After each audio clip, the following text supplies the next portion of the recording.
Hey everybody, and welcome back to Review Mash. You know the deal, we sift through tons of reviews, get to the good stuff, and lay it all out for you. We make those long reviews digestible.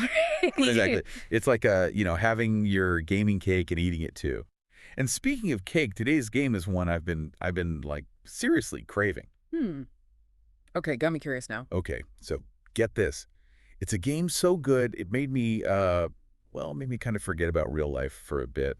Like I might have missed a few chores. Okay, hold on. You lost track of time because of a game. I gotta know what this is. All right, I'll spill the beans. Okay. We're diving deep into Stalker 2 today. You know, Stalker 2, Heart of Chernobyl. Oh, wow, Stalker 2. That's the one with the super intense development, right? I mean, talk about a tough time to make a game. Yeah, a global pandemic and then a war in their own country. The fact that this game even exists is kind of mind-blowing. No kidding. So the big question is, did they pull it off? Did all that craziness result in a game that lives up to the hype? That's what we're here to find out. We waded through a whole heap of reviews, everything from like total raves to some pretty harsh critiques. Okay, sounds like a mixed bag. Yeah, for sure. But even the toughest reviewers could agree on one thing. Stalker 2 absolutely nails the atmosphere of the zone. The zone, right. That whole creepy, dangerous, but weirdly captivating place. Exactly. You boot up the game and bam, you're in it. It's not just what you see, though, right? Yeah. It's everything. The sounds, the music, that's got to be a big part of it, too. Oh, yeah, totally. Like the wind howling through these like abandoned buildings or the creaking of that Ferris wheel in Pripyat. I read one review that mentioned the thumping of rain and eerie howls of wind at night. Super spooky stuff. Yeah, I bet that adds to the tension, for sure. And apparently your flashlight is basically useless in the dark. So it's like really intense. I've played it myself and yeah, it gets under your skin, man. Okay, so you've got the atmosphere, but the zone itself is dangerous, too, right? Isn't that a big part of Stalker? Absolutely.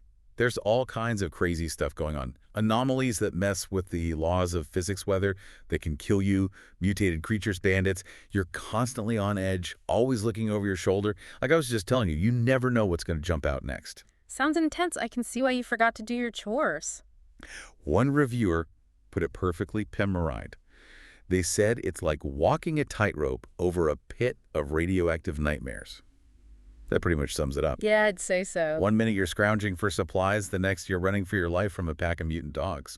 It's wild. And hold on, what about the AI? The enemies? Those are supposed to be really smart in Stalker, right? Oh yeah. They call it a Life 2.0 in Stalker 2. And it's designed to create these really dynamic situations, like stuff you wouldn't expect. Interesting. So it's not just the same old scripted encounters over and over. Nope. It's like the game is writing its own story, and you're just along for the ride. Okay, I like that. I read about this one reviewer who was pinned down by a group of bandits, and then boom, a pseudo giant comes out of nowhere and starts attacking everyone. Total chaos. It's crazy. Wow. Okay, so the game is throwing curveballs at you. All the time.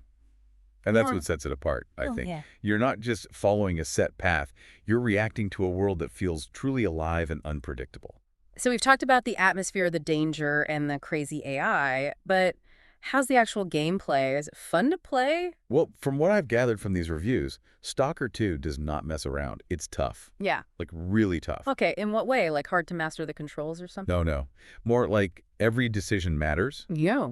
Resources are scarce, ammo is hard to come by, Yeah. and even repairing your gear can cost a fortune. So it's like a real survival experience. Got it. Exactly. And don't even get me started on the inventory weight system. I swear I spent half my time agonizing over what to keep. Like, do I need that extra can of beans, or is that slightly better scope worth the extra weight?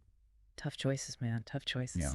Wow, so it really makes you think strategically about everything you do. For sure. And the combat, it's not like other shooters where you can just run and gun your way through. Oh, so it's more tactical. Very much so. Enemies are smart.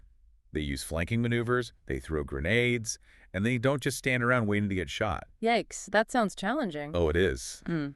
One wrong move and you're toast. You got to be smart about it. You know, use stealth, use the environment to your advantage.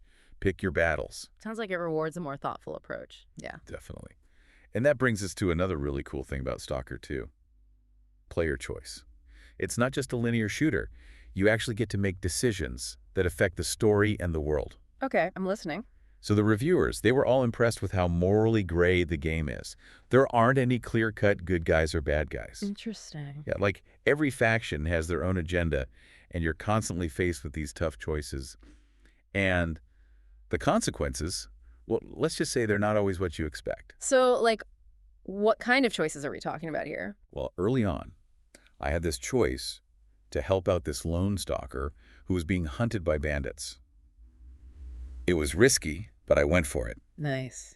And it turns out he was carrying this intel that, like, totally changed the direction of my mission. No way. So your actions had real consequences. Absolutely. And I think that's what makes Stalker 2 so special. It's like your choices really do matter. You're shaping the story as you go. Exactly.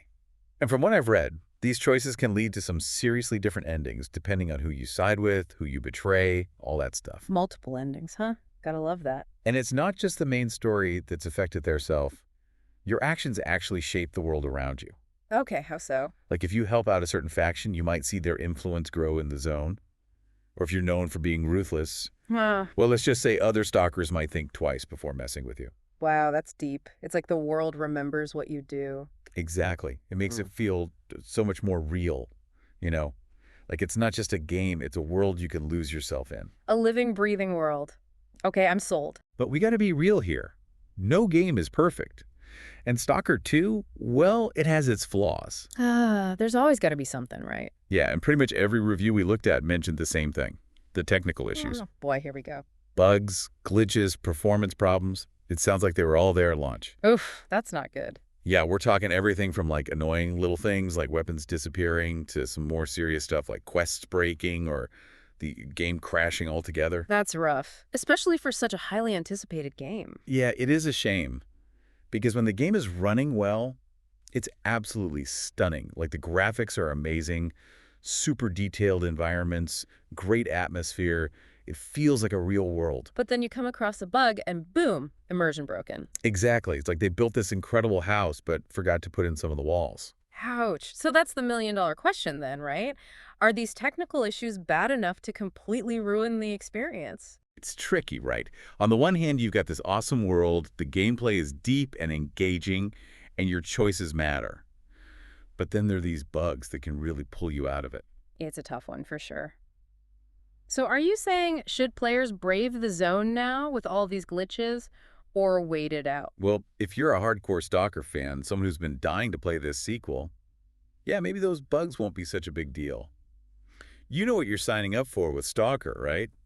A little jankiness is part of the experience. True, true. It's kind of part of the charm in a way. And let's be honest, the atmosphere and that sense of dread, that unforgiving world Stalker 2, definitely delivers on that. Big time. But if you're new to this series or you really like a polished, bug-free experience, maybe wait a bit. Yeah, give the devs some time to work things out, see what the modders come up with. I bet the modding community will have a field day with Stalker 2. For sure, Stalker's always had a crazy active modding scene.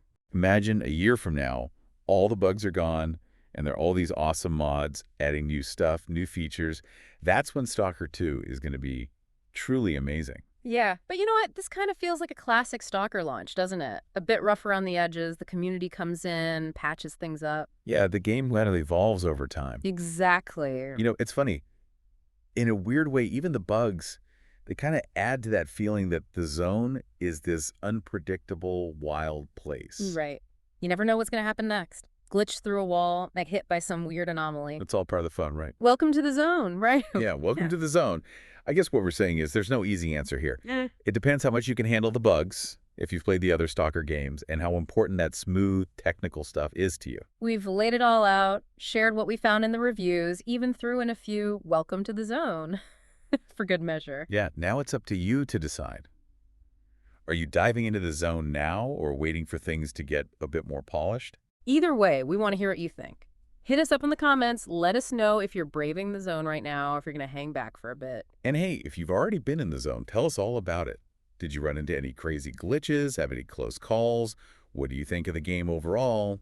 We want to know. That's it for this episode of Review Mash. Until next time, stay curious, stay informed, and remember when exploring the zone, always double check your gear. You never know what's lurking around the corner. See you next time.